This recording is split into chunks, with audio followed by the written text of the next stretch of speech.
함께 말씀 보시겠습니다. 함께 보실 말씀은 사무엘상 12장 1절에서 15절까지 말씀입니다. 사무엘상 12장 1절부터 15절까지 말씀입니다.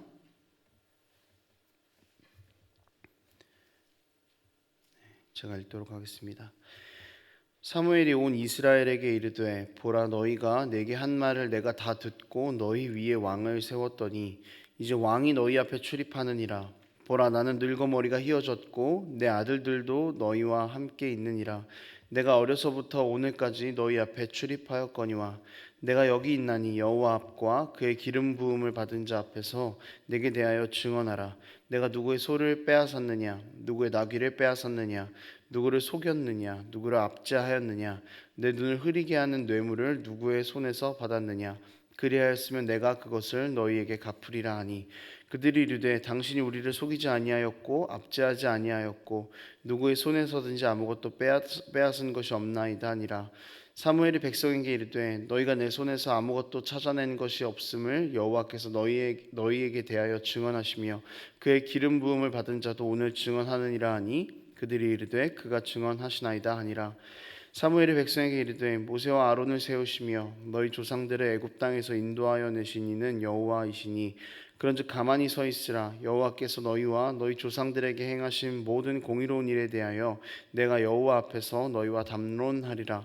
야곱이 애굽에 들어간 후 너희 조상들이 여호와께 부르짖음에 여호와께서 모세와 아론을 보내사 그 두 사람으로 너희 조상들을 애굽에서 인도해 내어 이곳에 살게 하셨으나 그들이 그들의 하나님 여호와를 잊은지라. 여호와께서 그들을 하솔 군사령관 시스라의 손과 블레셋 사람들의 손과 모압 왕의 손에 넘기셨더니 그들이 저희를 치매 백성이 여호와께 부르짖어 이르되 우리가 여호와를 버리고 바알들과 아스타롯을 섬김으로 범죄하였나이다. 그러하오나 이제 우리를 원수들의 손에서 건져내소서.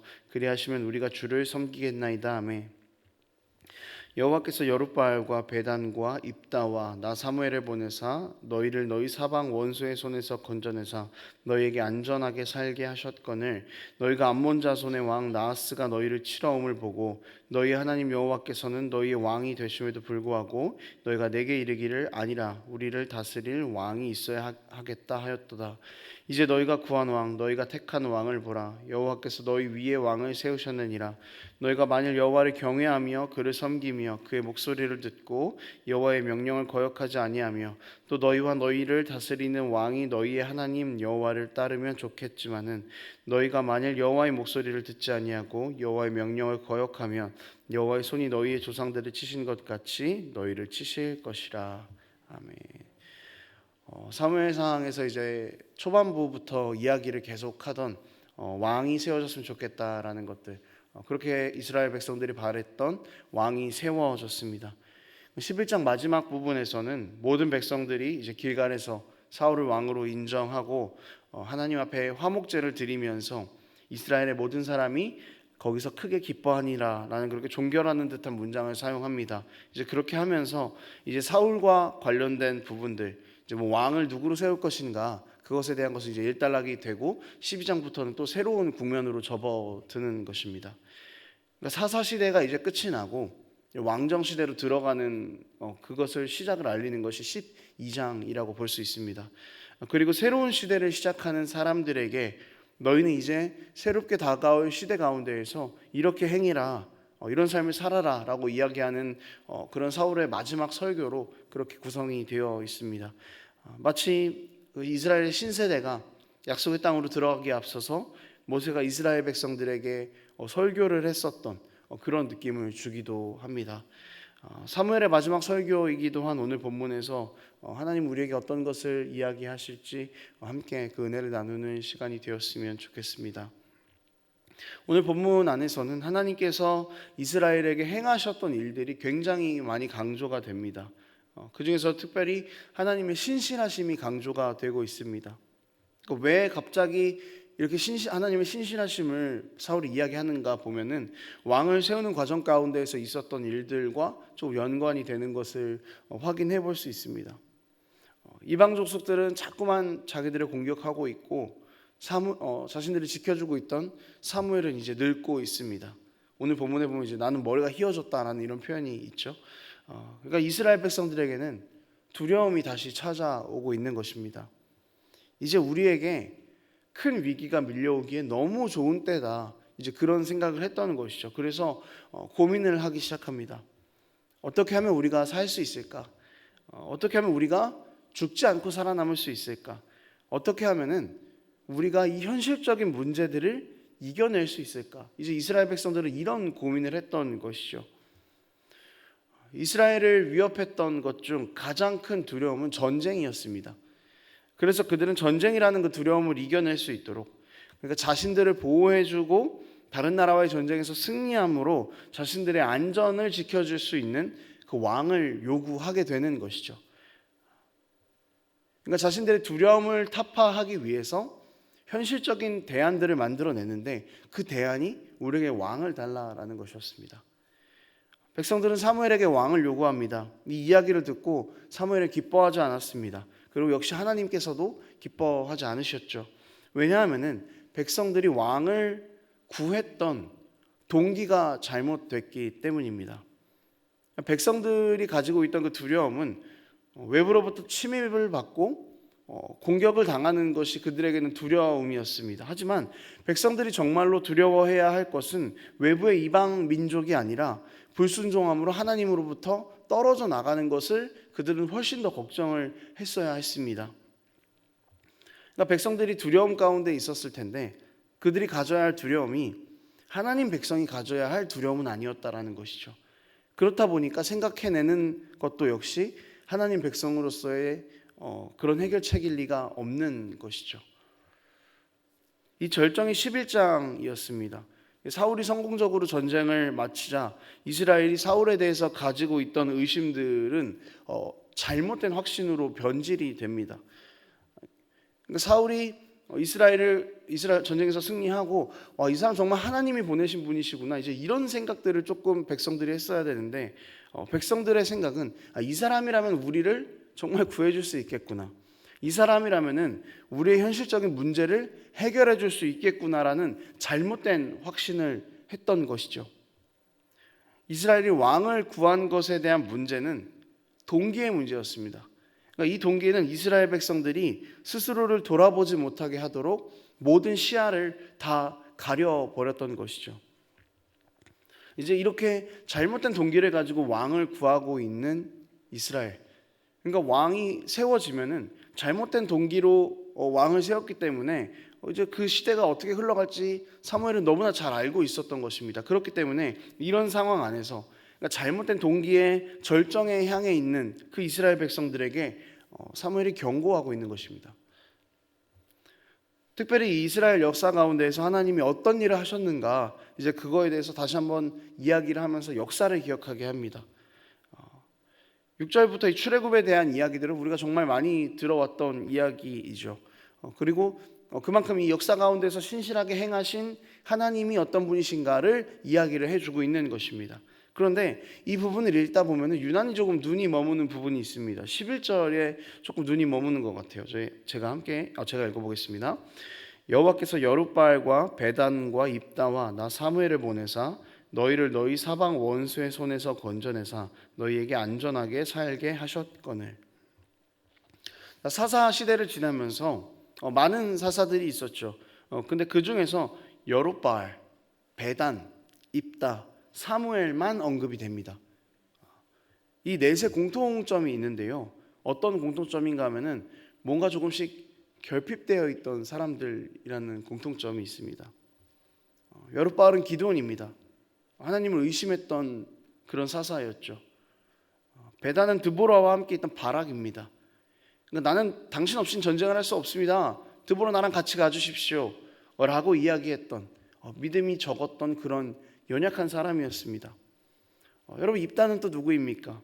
기생의 아들이지 않았습니까? 그리고 또 잘못된 서원으로 믿음이 부족함을 드러냈던 그런 사사였습니다. 사무엘은 그 앞에 사람들처럼 뭔가 부족했던 사람은 아닌 것 같습니다. 되게 완전해 보이는 그런 사사였죠. 그런데 사무엘이 살아가고 있던 시대는 절망의 끝에 닿아 있던 그런 시대였다라는 것이죠. 사무엘 자체가 결핍되어 있는 것은 없었지만 그때 그 사무엘이 살아가고 있는 시대 자체가 이스라엘의 결핍을 상징하고 있었던 것입니다. 그러니까 이 네 사람은 뭔가 자격이 없는 사람처럼 보이는 거고 뭔가 결핍이 되어 있고 완전하지 못한 사람처럼 보이는 것이죠. 그래서 굳이 이 네 사람을 언급하고 있는 것은 하나님께서는 이들을 통해서도 일하시는 분이시다라는 것입니다. 이렇게 부족했던 사람들로도 일하시는 하나님이 계신데 이스라엘 백성이 왕을 구하는 동기는 하나님 말고도 우리에게 세상과도 같은 왕이 필요하다라는 것이었습니다. 우리 앞에 놓인 현실적인 문제들을 이겨낼 수 있도록 우리를 이끄는 그 전쟁 영웅이 필요하다라는 것입니다. 이들은 자신의 문제를 해결함에 있어서 그 눈이 하나님을 향해 있지 않았습니다. 그래서 사무엘은 정신 좀 차려라. 역사 속에서 하나님께서 어떻게 일하고 계셨는지를 너희가 좀 봐라. 너희의 잘못된 동기를 내려놓아야 한다. 그 현실적인 문제 앞에서 신실하신 하나님을 의지하는 그 믿음을 키워야 한다라고 이야기를 하고 있는 것입니다. 하나님께서 늘 그렇게 너희를 인도해 오셨고 앞으로도 너희를 인도할 것이니 하나님을 향한 믿음을 지워버려서는 안 된다라고 그렇게 이야기를 해주고 있는 것이죠. 여러분, 지금 이스라엘 백성들이 왕을 향해서 품고 있는 그 시선을 한 번 더 생각해 보면은 신약시대 예수님을 바라보던 이스라엘의 시선과 다르지 않다라는 거죠. 전혀 다른 동기를 가지고 왕을 구하고 있지 않습니까? 신약시대 유대인들이 왕을 원하고 있었던 이유도 자신들의 두려움을 해결해 줄 왕, 자신들의 두려움을 당장 청산해 줄 그런 전쟁 영웅을 원하지 않았었습니까? 여러분, 우리가 삶에서 가지고 있는 그 수많은 문제들은 우리를 두려움으로 밀어 넣습니다. 그리고 그 두려움들은 우리의 영적인 시야를 다 가려버립니다. 급한 대로 눈앞에 있는 문제를 해결하기 위해서 나보다는 상황이 좀 나아 보이는 사람은 어떻게 사는지 살펴보죠. 그리고 또 나와 비교하기 시작합니다. 그리고 그 사람은 어떤 것을 갖고 있는지, 어떤 일을 하면서 그 문제들을 해결하고 있는지 그것들을 보고 그것을 그대로 가져와 보기도 합니다. 세상 사람들이 이야기하는 정말 괜찮은 해결 방법이라고 말하는 것을 내 삶으로 가지고 와 봅니다. 세상적인 두려움에 사로잡힌 우리, 현실적인 문제 앞에 사로잡힌 우리가 먼저 손을 뻗는 곳이 하나님이 아니라는 것이죠. 그렇지만 여러분, 우리가 분명하게 기억해야 할 것은 세상 안에서 얻는 해답은 우리의 목마름을 채우지 못합니다. 우리의 결핍을 채우지 못한다는 것이죠. 이스라엘도 이렇게 가려진 그 영적인 시야로 전혀 다른 것을 붙잡고 있다가 무너졌습니다. 신약시대 유대인들도 가려진 시야로 구원자이신 예수 그리스도를 알아보지 못했습니다. 그럼 여러분, 우리는 무엇을 붙잡아야 하는 것입니까? 14절 말씀에 이렇게 나와 있습니다. 뒷부분에 이런 부분이 나와 있는데요. 너희를 다스리는 왕이 너희의 하나님 여호와를 따르면 좋겠지만은, 이게 무슨 말이냐면은 이스라엘이 해결책이라고 제시했던 왕도 하나님의 주권 아래에 있다는 것입니다. 이스라엘 선택은 어디로 가야 하는지를 보여줄 수 있는 그런 구절이 된다는 것이죠. 현실적인 두려움들 앞에서 이스라엘은 어디로 가야겠습니까? 왕에게로 가야겠습니까? 하나님으로 가야겠습니까? 왕을 구하는 것이 먼저겠습니까? 아니면 하나님을 구하는 것이 먼저겠습니까? 궁극적인 주권을 가지고 계신 하나님께 매달리는 것이 먼저인 것이죠. 여러분, 우리 삶이 우리 모든 것을 주관하시는 하나님께 먼저 매달리는 삶이 되기를 원합니다. 우리가 생각하는 그 현실적인 문제들과 두려움들은 하나님 아래에 있는 것들입니다. 하나님보다 더 좋지 않습니다. 하나님보다 더 대단하고 위대하지 않습니다. 그렇지만 우리는 당장 눈앞에 있는 두려움들 때문에 마치 그것들이 하나님보다 더 두려운 것처럼, 마치 그것들이 하나님보다 더 위대한 것처럼, 이것을 해결하는 것이 하나님으로부터 떨어지는 것보다 더 중요한 것처럼 그렇게 여기면서 살아가고 있습니다. 그렇지만 여러분, 우리 가운데 있는 모든 이런 현실적인 문제들은 하나님 아래에서만 해결될 때 비로소 완전하게 해결될 수 있다는 것을 반드시 기억해야 할 것입니다. 이것이 하나님께서 이스라엘에게 요구하셨던 순종의 내용입니다. 그러니까 누가 주권자인지 인식하고 누가 통치 권한을 가졌는지 인식하고 거기에 순종하라라는 것입니다. 한 번도 우리 삶을 놓지 않으시고 떠나지 않으셨던 하나님을 의지하고 그 말씀에 순종하라라는 것입니다. 여러분, 이것이 우리에게 주어진 삶이라는 것을 기억했으면 좋겠습니다. 여전히 우리는 잘못된 동기로 세상의 방법을 해결할 수 있는 것을 우리 지혜로 생각하고 우리 지혜대로 해결책을 끌고 오고 있습니다. 그러나 그런 모습을 이제는 우리가 멈추어야 합니다. 우리 앞에 현실적인 두려움들과 현실적인 문제들을 가지고 올 때에 여러분, 하나님께 먼저 매달리십시오. 하나님을 먼저 찾으십시오. 그리고 그 안에서 하나님께서 우리에게 주시는 참된 평안함과 자유를 누릴 수 있게 될 것입니다. 말씀을 정리하겠습니다. 여러분, 우리 삶의 현실적인 문제들은 우리의 시야를 가려버립니다. 그래서 우리는 때로 정말 전혀 다른 것을 붙잡을 때가 있습니다. 지금 여러분, 우리가 붙잡고 있는 이것을 한번 보십시오. 무엇을 붙잡고 있는지 한번 생각해 보십시오. 한 발자국만 뒤로 와서 우리가 다시 우리 삶을 본다면 우리가 그렇게 붙잡으려고 발버둥쳤던 것이 우리 삶의 목마름을 해결해 줄 수 없다라는 것을 발견할 수 있게 될 것입니다. 잘못된 것을 붙잡지 못해서 두려워하는 삶이 아니라 하나님을 붙잡지 못해서 두려워하는 삶을 살아가십시오. 우리 삶의 모든 것이 하나님의 주권 아래에 있습니다. 가장 큰 주권을 가진 분을 의지하는 것이 우리 삶의 가장 올바른 방향임을 기억하면서 오늘도 현실적인 문제들과 그 두려움들 앞에서 영적인 눈을 감지 않는 우리가 되기를 원합니다. 기도하겠습니다. 하나님 아버지, 우리는 연약하고 오늘 하루도 쓰러지면서 그렇게 하나님 외에 세상의 다른 것들이 나를 채워줄 수 있다 생각하며 그것들을 붙잡고 살아갑니다. 주님, 그러나 오늘 본문을 통하여서 완전하지 못한 것들을 붙잡는 것이 아니라 역사 가운데에서 우리 삶 가운데서 신실하게 일하셨던 하나님을 붙잡으라 하셨으니 이제 우리 삶이 하나님께 가장 먼저 매달리는 삶이 될 수 있도록 아버지 붙잡아 주시옵소서. 우리의 믿음이 필요합니다. 우리의 연약함 가운데에서도 하나님을 붙잡을 수 있는 믿음을 주님 우리 가운데 더하여 주시고 때로는 우리가 생각하는 길대로 가지 못할지라도 하나님께서 우리 길을 가장 선하게 인도하고 계신다는 확신과 자유함 안에서 살아갈 수 있도록 하나님 우리를 위로하시고 우리와 함께하여 주시옵소서. 감사드리며 예수님의 이름으로 기도합니다.